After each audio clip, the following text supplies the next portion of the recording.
All right, we're going to cover some scaling options for athletes that have ring muscle-ups, but who might not necessarily have the capacity to handle them at a higher volume or with intensity in the workout.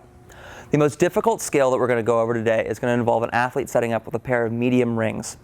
She's going to stand with her feet directly underneath the rings, and they should be at a height where when she stands at full extension, the bottom of the ring is right about at her head. She's going to reach the hands up and through the ring to establish the false grip.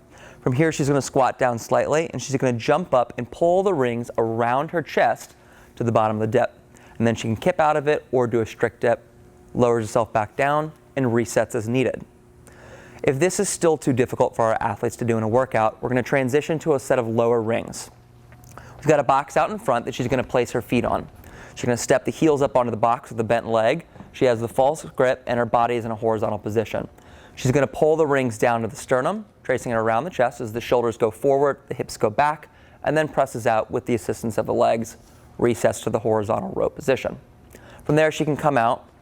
If that's still too difficult, then we're going to take it down to a kneeling position.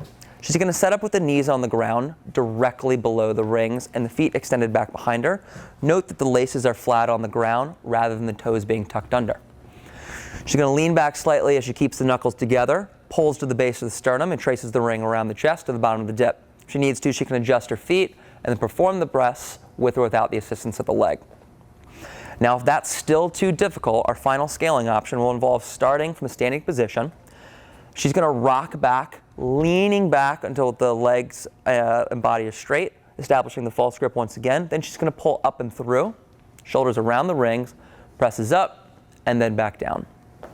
These are some scaling options that we can use for our ring muscle-ups in workouts.